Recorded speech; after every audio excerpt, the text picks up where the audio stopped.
Gravando, 3, 2, 1. Vou compartilhar com vocês a tela. Então, ontem, tá tudo ok aí? Vocês estão enxergando a tela? Positivo. Então, vamos lá. Ontem, nós falamos, né, sobre a questão lá de a gente tratar a planta forrageira como uma cultura importante, né, como realmente... Oxe, meu Deus, isso tem que ficar caindo toda hora. Como uma cultura, né, que... como as outras, né, que dependa de nós tomarmos todos os cuidados necessários para que ela possa, então, se estabelecer da melhor forma possível, né, e a gente poder explorar ela com o mais potencial produtivo que ela tem para oferecer. E no caso, como nós estamos falando da produção de feno, que a gente tenha o feno da melhor qualidade possível de acordo com a questão da planta que nós vamos então estar trabalhando. Falamos sobre a questão dos cuidados, né, referente à adubação, topografia do terreno e etc. Então, nós vamos falar um pouquinho também, nessa aula de hoje, sobre o fator, e esse fator é os processos que nós vamos ter dentro da fenação, né? Feno é o produto, fenação é o processo que a gente utiliza para, então, confeccionar um feno, todas as operações que estão reunidas. Então, essas operações, elas são demandadas de quê? De corte, ceifa, do material que você tem dentro ali do... Dentro não, né? Que é o material que a gente tem, que é o material vegetal, que é a planta forrageira. Em consequência disso, nós temos também, como segunda etapa, o processo de secagem. Uma vez que a gente tira esse material ainda úmido do campo, tiramos esse material ainda verde, né? E então a gente passa por um processo de secagem. A secagem ela vai envolver aí um revolvimento para que você tenha uma uniformidade de secagem durante toda a planta, para evitar também outros processos aí que são às vezes indesejáveis, né? Como decomposição e tudo mais do material. Então a gente faz este processo. Depois a terceira etapa seria o enfardamento, né? Do correspondente ao processo final, né, que seria aí tanto na forma de rolo como na forma mesmo de cubo. Então a gente tem esses processos. E aqui também a questão de transporte e armazenamento. Então a gente poder transportar esses fardos e armazenar. Nós vamos falar um pouquinho hoje na aula de cada uma dessas etapas dentro do processo de fenação, dessas operações, né? Então, o corte, ele pode ser feito tanto manual, como o corte pode ser feito mecânico. E a principal situação que uma das coisas principais que nós temos que fazer é evitar períodos mais quentes do dia. Então, o melhor horário para que a gente pudesse fazer, então, esse processo de corte e retirada do material do campo, seria, então, o processo pela manhã, os horários, né, da manhã, para evitar aí qualquer tipo de situação problemática aí que nós poderíamos vir a ter. Então, os equipamentos manual, pode ser uma alfange ou uma segadeira de motor costal. Daqui a pouquinho eu vou mostrar para vocês o que seriam esses, né, materiais, através de fotos. E o mecânico, ceifadeiras ou segadeiras, que são utilizadas aí para o processo de corte mesmo. Essas segadeiras, essas ceifadoras, ceifadeiras, né, elas têm, então, essa finalidade de realizar o corte para poder, então, você depois juntar tudo para fazer, né, de certa forma, a confecção do material. Então, o que é interessante? O cortar e amassar os caules para um processo de desidratação. Porque quando você faz um processo de amassar, você acaba, então, destruindo algumas camadas de impedimento físico mesmo, né, que a gente verifica nas plantas, que impedem, então, a retirada dessa água. Então, você faz um processo de amassamento, você vai meio que expor ali, fazer alguns danos na planta, e esses danos, então, vão retirar por esses danos, a gente consegue retirar essa água. Basicamente, dentro do processo mecânico, o rendimento médio é de 2 horas, ou 2 hectares por hora. Ou seja, você consegue fazer o processo de corte de 2 hectares a cada 1 hora. Né? Então, isso daí seria o processo de rendimento. Né? Então, a gente tem aí o corte manual, o motor costal, que é basicamente aqueles... quem tem muita grama em casa, às vezes compra esse material aí, né? Eu, por exemplo, tenho um desse em casa. Mas estou quase desistindo, mandando cimentar o quintal inteiro, que Deus me livre. E o outro processo é o alfanjocutelo. Esse alfanjocutelo, que também é manual, é como se fosse uma espécie de foice, uma espécie de faca, né? Que você tem ali num cabo, para que você possa, então, auxiliar, né? Fazer isso de uma maneira mais facilitada, esse corte para você. E aqui, né, no processo do corte mecânico, essa daqui seria, então, uma segadeira. Uma plataforma, né, com vários disquinhos de corte, não os discos de corte de solo, mas esses discos de corte que a gente chama de segadeira simples, que elas vão, né, acopladas aí ao trator, e à medida que eles vão passando, cutela é igual cortar arroz, exatamente. Natal. Então, à medida que a gente vai passando, eles vão se movimentando e realizando, então, o corte, né, deste material, fazendo com que ele, né, acabe aí deitando sobre o solo. E a gente tem também, vamos ver, a segadeira condicionada, que é essa daí, né? Apesar, essa daqui, se a gente for notar uma diferença, a gente não tem esse acoplamento aí, aqui de uma lona plástica, de modo que todo o material que for batendo ele já vai meio que acamando, né, ali sobre o solo, né, diferente desse aqui que ele vai esparramando, né, durante a área, porque você precisa de fazer um processo ali de junção, né, do material. Então, basicamente seria isso, esses aí os equipamentos de corte que nós temos. Uai, gente, espera aí. Aqui, voltou. Então, aqui nós precisamos verificar um fator, né, que é a idade das plantas para que a gente possa realizar, então, o processo de corte. Então, nessa tabela aqui nós temos a relação folha-como. O que seria essa relação folha-como? A quantidade de folhas que nós temos. Então, ele está me dando aqui, idade de corte, 28, 35, 42 e 56 dias. A relação folha-como seria a quantidade de folhas e a quantidade de comos que eu tenho, dividindo um pelo outro, então a gente tem a relação, né? Quantidade, pesou lá a quantidade de folhas, separou o material, né? Quantidade de folhas, quantidade de como, dividindo um pelo outro, eu tenho uma relação de folhas sobre como. Então, quanto maior essa relação, maior a quantidade de folha. Quanto menor a relação, maior aí a quantidade de menor a quantidade de como. Né? Então, isso aqui a gente está falando de relação folha-como do Tifton 85, antes da fenação, em diferentes idades de corte. Então, 28, 35, 42, 56 dias de corte. E olha a relação que nós temos. 28 dias, 1,42. 35 dias, relação 1,43. 42 dias, relação 1,35. 56 dias, 0,75. O que demonstra esse comportamento aqui, se você fosse analisar esses dados aqui? O que vocês acham que está acontecendo aqui nessa relação folha-como ao longo, nós vamos vendo aqui, o desenvolvimento em dias, né, desta planta, ou seja, ela foi cortada só com 56, ela foi cortada só com 42, 35, 28 dias. O que vocês conseguem perceber aqui com o resultado que nós temos aqui de relação folha-como?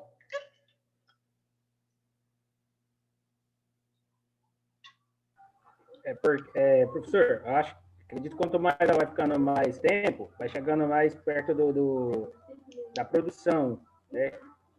Ela vai crescendo mais, por exemplo, com 28 dias, tem mais folhas do que os 56, que no 56, ela tem poucas folhas, além das folhas que vão amadurecendo ali, caindo, secando, ela vai chegando por o ponto de dar florais também.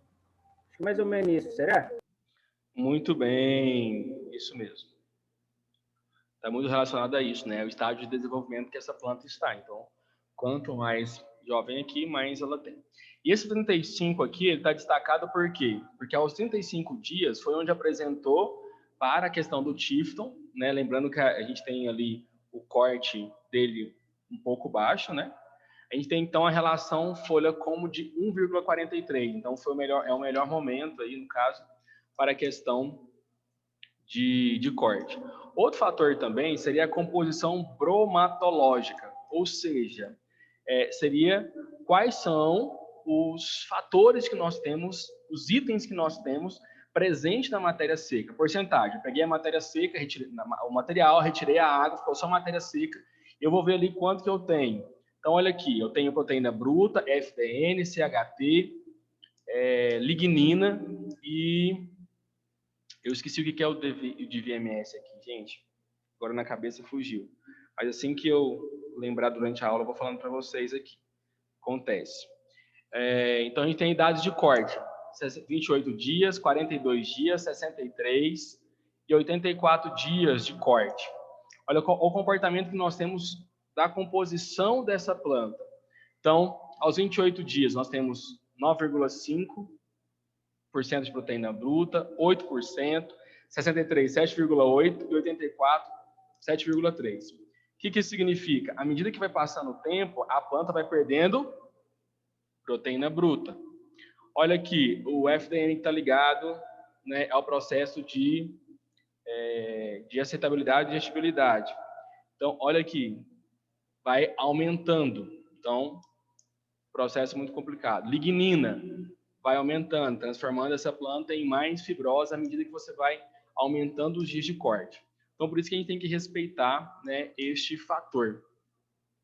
Uma outra questão que a gente tem que estar preocupado também é de um processo que ele é de mega importância dentro do processo de fenação. O que seria? O processo de secagem. Porque o processo de secagem, a gente tem que tomar muito cuidado com o processo de tempo, para não passar no processo de secagem e nem passar um pouquinho mais complicadinho, né? Mas não faltar tanto no processo de secagem de forma que eu venha a ter problemas e prejuízos aí com questão de presença de umidade. Então, é como se a gente tivesse que ter um equilíbrio entre o tempo e qual seria a qualidade que desse material ele iria, então, me fornecer. Então, o tempo ele acaba sendo a etapa mais importante do processo e determina a qualidade do feno produzido, uma vez que o material que eu quero para a produção de feno é um material desidratado. Então, isso acaba sendo um processo aí bem complicadinho e que demanda muita atenção, né, quanto à questão de tempo. A secagem de forragem natural, forragem verde, ela contém mais ou menos 65% a 85% de umidade, e o feno, nós vamos reduzir toda essa umidade para 10% a 20% de umidade, sendo que eu tenho 80% a 90% de material seco. Então, só para a gente entender aqui, quando eu tenho 80% de matéria seca, eu tenho 20% de umidade. Quando eu tenho 90% de matéria seca, eu tenho 10% de umidade no material. Então, eu vou reduzir a umidade do material para 10% a 20%. Isso são umidades muito baixas, né? Então, a rapidez na desidratação, ou seja, uma rápida desidratação, ela aumenta a qualidade do produto, a qualidade do feno que nós vamos ter no final. Porque ela reduz a questão de morte, de paralisia, porque ela paralisa o metabolismo, e, consequentemente, há uma redução de perdas. O que seria essa morte e paralisa do metabolismo? A morte da planta, porque a planta que nós estamos ali, depois de cortada, ela vai entrar, né, não é mais uma planta viva. Então, secou, porque paralisou o metabolismo dela, não vai mais respirar, não vai mais fazer processo fotossintético, consequentemente, a gente vai reduzir questão de perdas. Então, ela vai realmente paralisar todo o metabolismo, não vai ter nenhum tipo mais de ação, consequentemente. E também, concomitante a isso, a secagem é o processo que mais vai ter perdas. que mais realiza o processo de perdas dentro do processo de fenação. Primeiro, 2 tipos de processos. Qualitativo, que está ligado à qualidade, e quantitativo, que está ligado à quantidade. Qualitativo está mais ligado a adjetivos, e quantitativo mais ligado a números. E dentro do processo de perdas qualitativas está o valor nutritivo deste material, né? Não basta somente a gente verificar essas questões de data de corte e etc. Mas o processo de secagem ele também vai interferir no processo de valor nutritivo.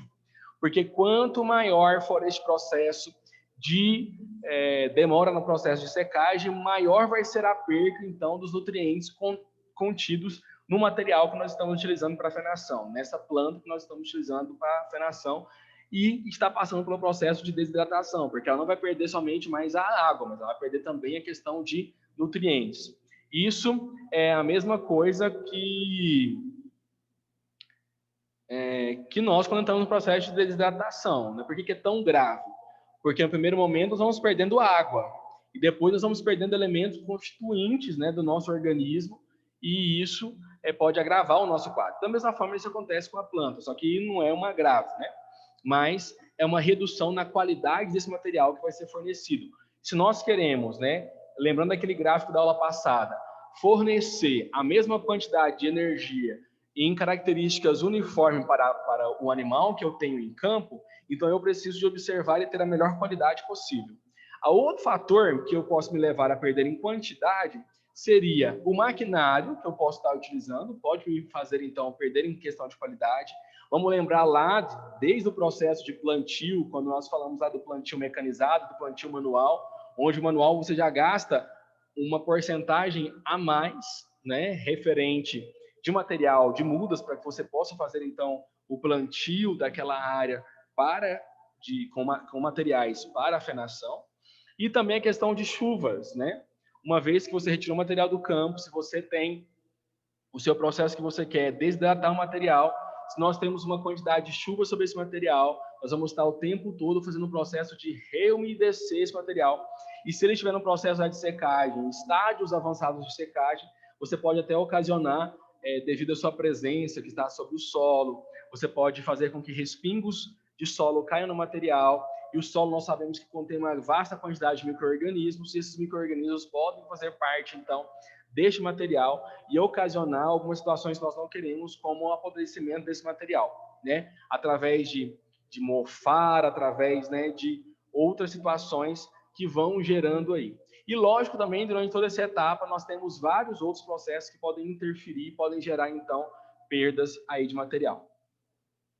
E outros processos que nós temos, que o processo obrigatório, seria essa questão que eu já comecei falando para vocês no começo da aula, que é a questão das viragens, né?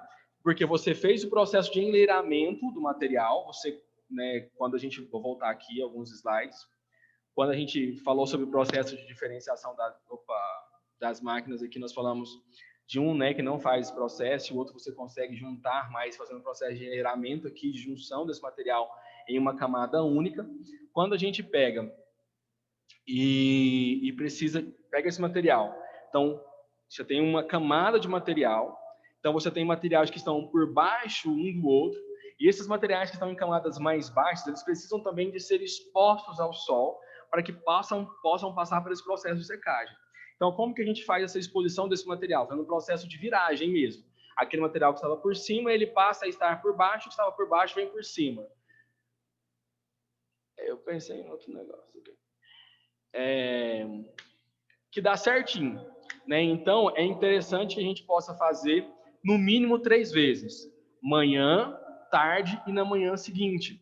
E a gente pode utilizar para fazer esse procedimento um equipamento que chama ancinhos, que é como se fosse garfos, ou como se fosse aquele negócio que a gente junta para juntar a folha, meu Deus do céu. Como é que eu chamo? Estou com um trem aqui na imagem na cabeça, mas não lembro a palavra. Eu tenho a máquina de cortar grama. Meu Deus. Esqueci o nome. Rastelo? Rastelo. É isso aí. Que vai funcionando, então, que é muito parecido. Vou mostrar uma imagem para vocês aqui. E O enleiramento, né? Enleiramento seria, então, a junção desse material, né? No fim da tarde, ou se houver chuva, né? Também utilizando aí, no caso, um outro tipo de ancinho, que seria ancinhos enleiradores. Então, um para virar espalhadores e outro para enleirar os enleiradores. Como a gente pode... Deixa eu ver se a imagem dele está aqui. Eu tinha visto a imagem. Acho que eu só excluí. Mas, basicamente, gente, é muito parecido. Vamos ver aqui. Deixa eu ver se eu consigo achar aqui para vocês. Vamos colocar aqui no Pai Google, que aí a gente... Ancinho.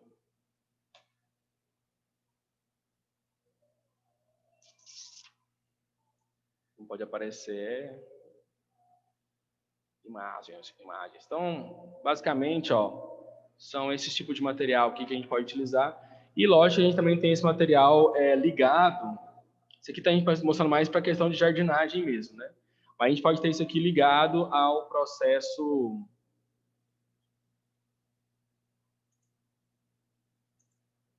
São garfos maiores. Aqui, a gente pode ter, né, vários modelos aqui também, ó, de ancinhos, né, que de acordo com o que se tem, né? Então, uns que vão ser de enleiramento, outros que vão ser, olha os garfinhos aqui, ó. Então, vão ser de revirar o material. Então, a gente tem vários e diversos aí modelos que podem ser utilizados de acordo com o procedimento que o produtor tiver lá. A secagem, ela se difere quanto a três fases. Primeiro, questão de duração, a taxa de perda de água e a resistência à desidratação. Eu não sei se vocês sabem, né, mas, por exemplo, a gente tem um fator de água que é constitucional, ou seja, a água ela faz parte do material. Então, por mais que você queira, você não vai conseguir falar assim que você tem 100% de água expulsa do material. Não tem como, porque o material ele é composto também de água. Tem água que ele fica lá grudado no material e é impossível de você retirar. Eu não sei se quando vocês fizeram, por exemplo, a disciplina de fertilidade do solo, vocês também ouviram falar sobre isso, porque existem esse processo dentro do solo e você não consegue tirar. Então, essa fase, né, então você tem um processo de resistência à desidratação, resistência à perda de água, e você tem também essa faixa, essa questão da água constitucional, e também taxas de perda de água, uma vez que, inicialmente, você tem perdas maiores de água, e, consequentemente, depois você tem perdas menores. Só para a gente ver essa questão de água constitucional, se você for levar em consideração quando nós estávamos falando lá de silagem, lembra o que foi, como que era o procedimento lá que a gente teria para fazer o processo de verificar a quantidade de umidade que tinha no material? Colocava no micro-ondas, colocava por 4 minutos, depois ia reduzindo o tempo, depois colocava por 30 segundos, por várias vezes, até que você atingisse peso constante. Ou seja, o que era o peso constante? A partir daquele momento, não conseguiria mais ter perda de água do material. Aquilo ali seria a quantidade de água que estaria presente no material. Então, isso seria, então, este momento. A menos que você aumentasse a temperatura e colocasse aquele material a um processo de queimada mesmo, né? Então, isso acaba sendo um processo mais de complicação. Então, o que é o processo de diferenciação? O que a gente precisa de entender quanto a isso daqui? Seria isso daqui, ó. Nós temos nessa imagem aqui uma curva de secagem. O que seria uma curva de secagem? Seria, então, a gente pegar esse material, colocar esse material lá no micro-ondas, alguma coisa, e a gente fazer pesos para a gente verificar como que seria o processo de perda de água desse material. Então, olha, a gente vê aqui, ao longo do tempo, 10, 20, 30, 40, 50, 60 horas aqui, e o conteúdo de água que foi perdendo, 20, 50, 66, 75 e 80% de água do material. E uma relação aqui entre esse ponto, olha, quando foi 1 hora, perdeu-se 85%. Então, você vai tendo aqui uma curva, né? E essa curva a gente chama de taxa de desidratação. Então, o que a gente verifica o comportamento? Através disso, a gente tem 3 fases. A fase 1, que é o processo fase 1, fase 2 e fase 3. A fase 1 seria uma rápida perda de água. E a gente pode observar que, olha aqui, fase 1, brusca perda de água, durante o processo de pelo menos 5 horas. A fase 2, você tem aí, ó, vai começando a reduzir. e, consequentemente, até que você encontre um constante aqui, né? Então, a gente teria a fase 1 com uma perca de água de 85% para 60%, a fase 2 na perca de água de 60% para 45%, né? A gente perdeu 15 aqui, perdeu mais 15 aqui, e aqui, no caso, a fase de 2 para 3, né, seria a de 45% para 15% de umidade. Então, aqui é o processo que a gente tem 85, 60, 85. 25, desculpa, falei 15 naquela hora, 25% aqui de perca de água. Nesse processo aqui, 15% e aqui 30% de perca de água. Então, olha só para a gente ver, né, isso seria um processo de desidratação. Então, vamos verificar que no começo ela perde uma quantidade de água, né, até mesmo mais fácil. Depois vai tendo dificuldade de perder essa água. Quais que são os fatores que interferem na desidratação, nessa perca de água? Primeiro, são fatores climáticos. Os fatores climáticos estão envolvidos com a umidade e a temperatura do ambiente no momento de processo de secagem. O segundo, fator inerente à própria planta, né? A planta que pode ter esse processo, então, de resistência e tem água no seu material constitucional. E os fatores de manejo, como que é o meu processamento de virada, se essa virada é bem feita, se não é bem feita, como que funcionaria isso daí. E olha só para a gente ver aqui. Primeiro, umidade relativa do ar com o fator umidade, porcentagem de umidade do feno. Por quê? Sempre a gente vai ter uma tendência ao equilíbrio. O que que é isso? Seria ganhos e perca de água do material de acordo com a umidade do ambiente naquele determinado momento. Então, quando você tem aí a umidade relativa de 95%, a umidade do feno está possivelmente em 35%. Se eu não me engano, isso chama equilíbrio higroscópico, né? Equilíbrio da quantidade de água, o nivelamento entre a quantidade de água do ambiente e a quantidade de água do material. Então, basicamente isso. Quando 90, 30%, 80% de umidade relativa do ar, 21% de umidade do material. E aí, ó, quanto menor a umidade, consequentemente, menor também seria a porcentagem de umidade do feno. Então, isso é muito característico, né, do que a gente verifica da própria planta no campo, quando nós estamos falando aí de condições climáticas. Quando nós temos aí momentos que, quanto menor for a umidade relativa, menor também seria essa característica. Segundo, a estrutura da planta. Qual seria o estágio de desenvolvimento que essa planta ela se encontra?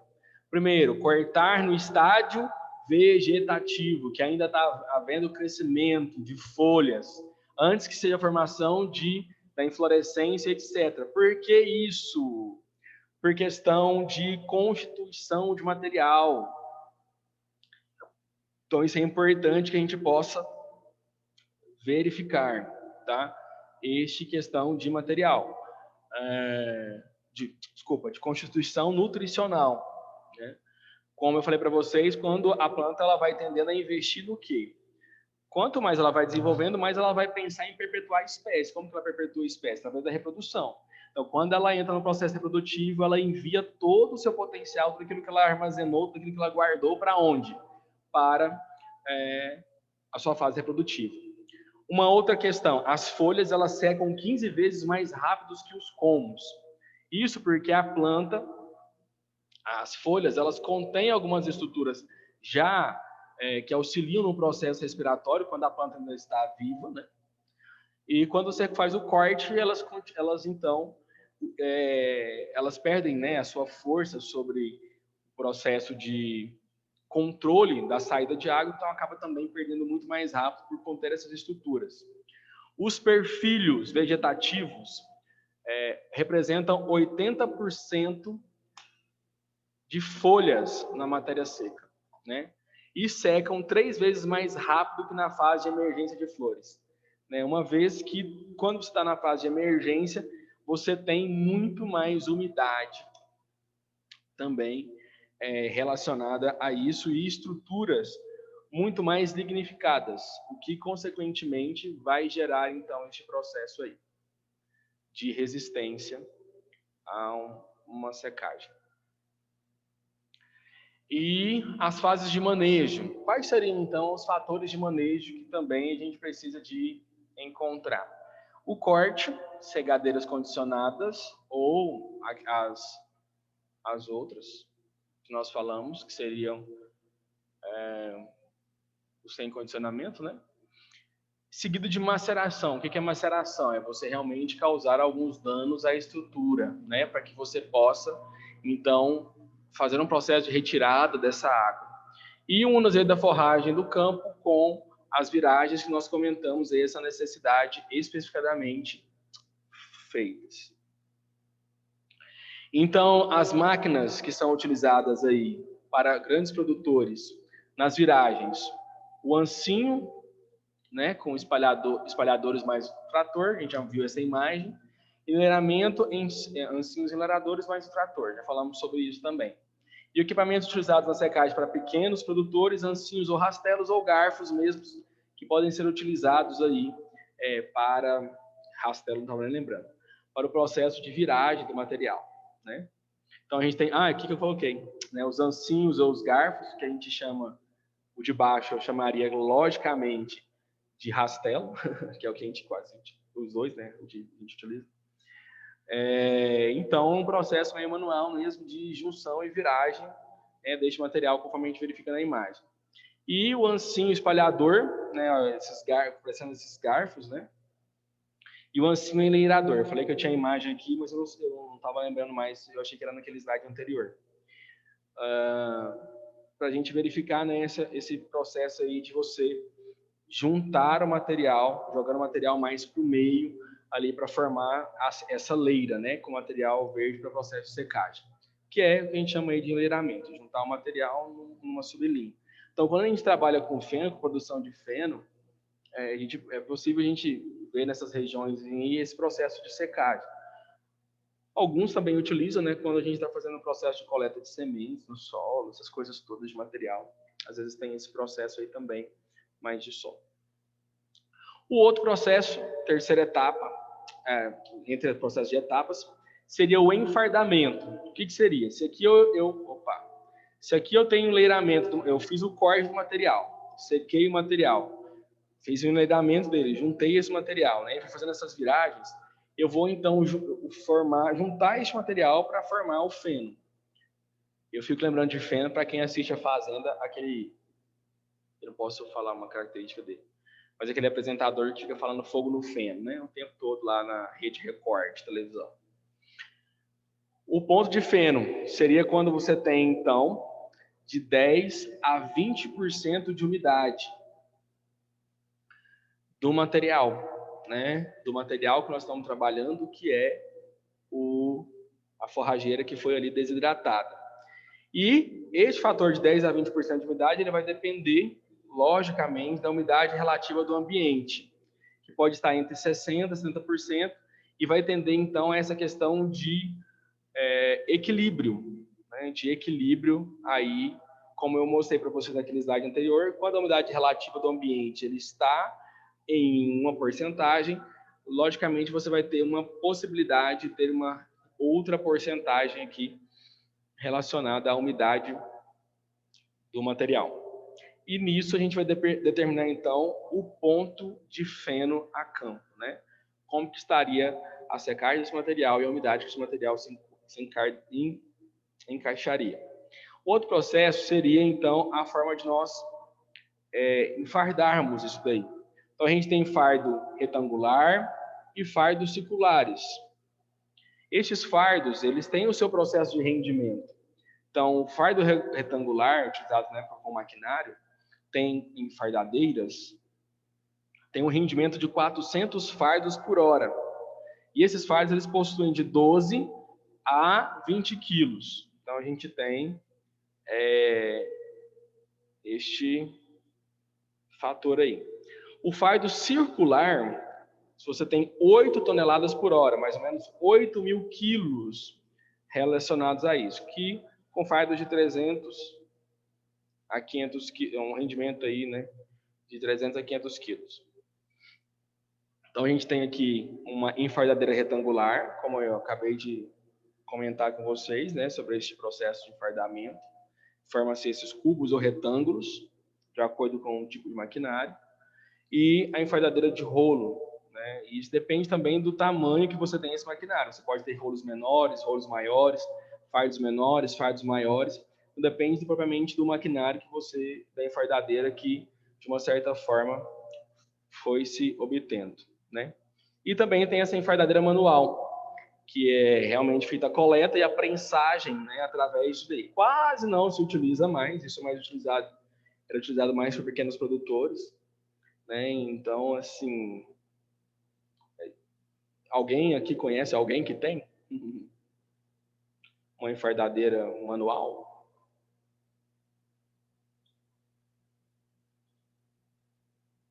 Ninguém falou, então ninguém conhece. O outro processo, né, seria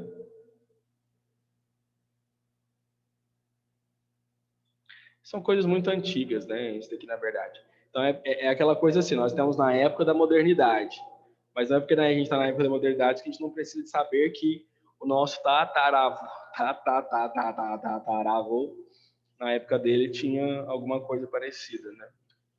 Mas hoje também tem, mas é muito, muito raro esse procedimento. Talvez no museu, eu tô brincando.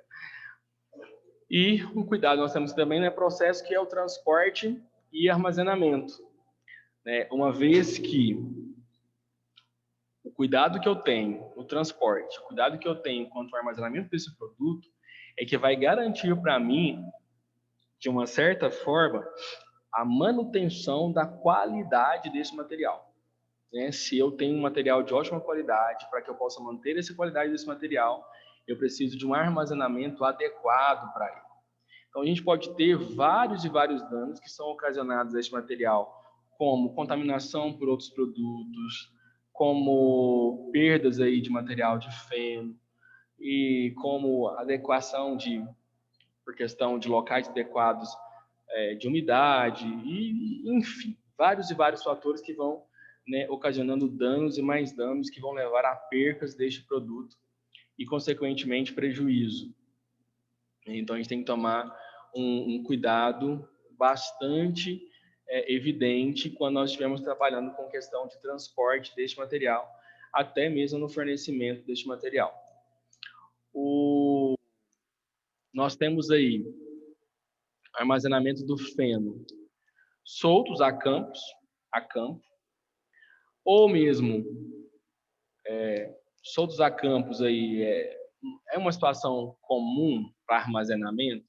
Vamos pensar assim, essas medas, vamos até colocar aqui para a gente verificar uma... Opa! Só um pouquinho. Ó, uma...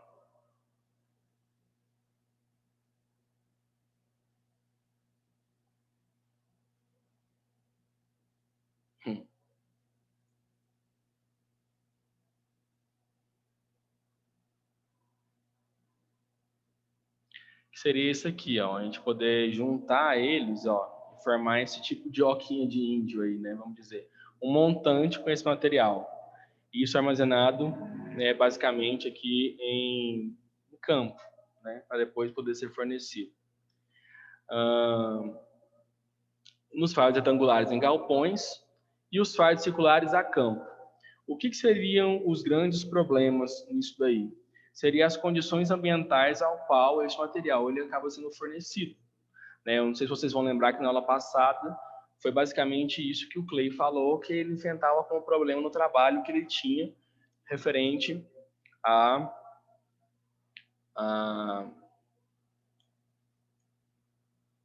esse processo, né?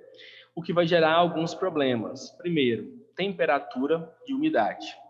Quando você tem umidade do feno acima de 25%, por isso que você armazena de 10% a 20%, você tem a possibilidade, né, de fornecimento de umidade para os fungos patogênicos, e esses fungos eles vão fazer o quê? Deteriorar o material. Então, eles vão fungar o material, vão causar mofo e vão causar degradação desse material, né, e decomposição dele. Se você for verificar, o que nós temos quando a gente desseca uma área, para que a gente possa plantar. A gente tem um material morto no campo. E o que vai acontecendo com esse material ao longo do tempo? Ele vai se decompondo e degradando por ação dos micro-organismos que estão presentes sobre o solo, que vão se depositando sobre o material. Então, consequentemente, é isso que acontece aqui. Então, você vai tendo fungos patogênicos que vão decompondo esse material. Então, isso acaba sendo um processo muito complicado. E além também de temperaturas acima de 40 graus Celsius. A gente sabe que altas temperaturas, eles geram também... quer dizer que a gente está com o material sob o sol, né? E pode gerar aí também esses processos de umidade em excesso e, consequentemente, falhar. Aqui nós temos armazenamento dos fardos retangulares em galpões, né? Então você coloca ali e você vai proteger ele o máximo possível de fatores ambientais, como exposição direta ao sol, exposição direta a intempéries climáticas. Então você tem um processo de conservação. Aqui, né, de fardos retangulares do campo, em processo de armazenamento, e os circulares a campo. Então é muito comum a gente verificar os retangulares, às vezes eles ficam até no próprio lugar, né? Ou juntos aí, quando a gente pode ter este contato. Quais são as perdas que nós vamos tendo? Então, na fenação, aqui, quantitativas e qualitativas, né? Menor número de folhas e respiração. Então, a gente tem aqui, nós falamos um pouquinho sobre esse processo. No armazenamento, aumento da umidade e perdas por oxidação do material e também por questão de fungos. Oxidação do material seria por você ter, né, várias quantidades de nutrientes específicos como que eu vou dizer? Constituindo, né, você pode, a determinada temperatura, determinada umidade, determinada condição, fazer um processo de oxidação. Esse material ele vai reagir, ele vai se perder, né? Então ele vai oxidar. Vocês já viram, por exemplo, quando a gente coloca pimenta no vidro, alguma coisa assim, a gente faz um processo lá de curtir essa pimenta, curtir algum tipo de material, dependendo da condição que você tem, ela acaba estufando o vidro ou até ela mesma extravasando o vidro. Então, isso é o que aconteceria na planta, né? Um processo de oxidação, seria um extravasar do material constituinte que está ali.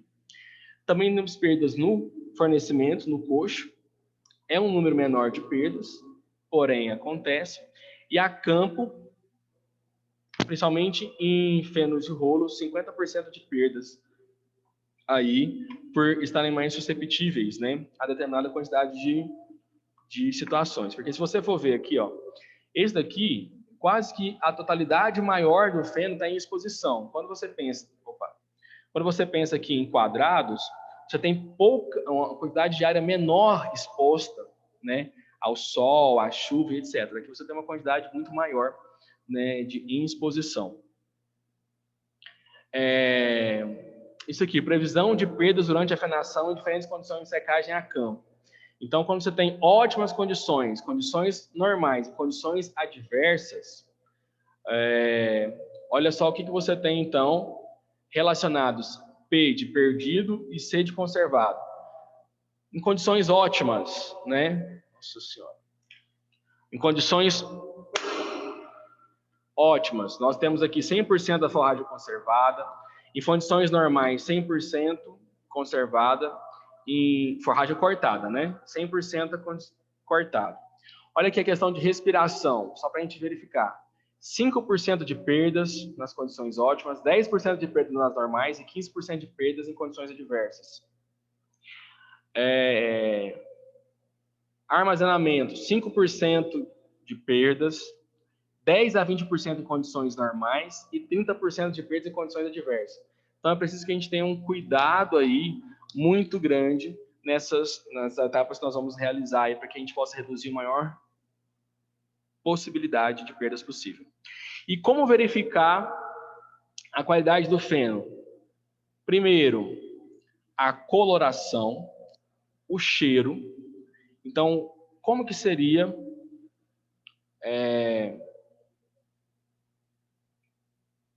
um feno melhor? Uma coloração esverdeada, não é verde, é esverdeada, que vai para o tom de amarelo, de seco, é um verde que é amarelo, digamos assim. Um cheiro agradável, porque como a gente já viu até no processo de silagem, o cheiro desagradável ele vem da podridão do material. Então, se o material está entrando no processo de decomposição por ação de fatores de materiais, de micro-organismos, então a gente tem um cheiro desagradável, então significa um processo de perda.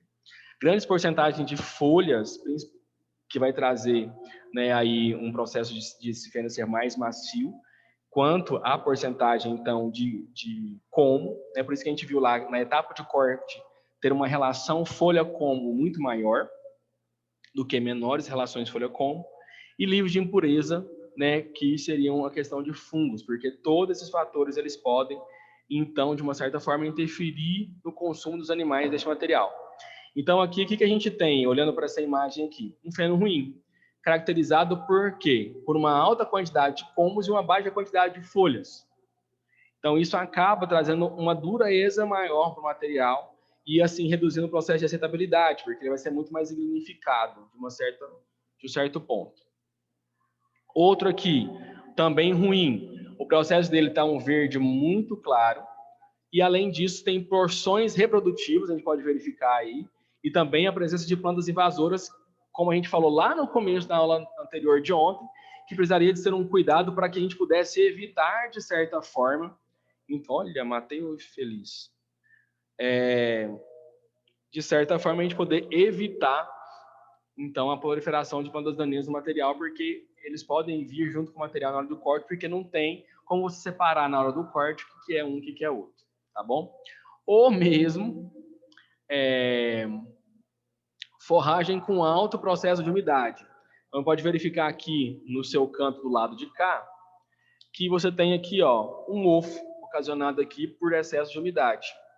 E aqui você também tem umidade por um único fator, né? Você levou um material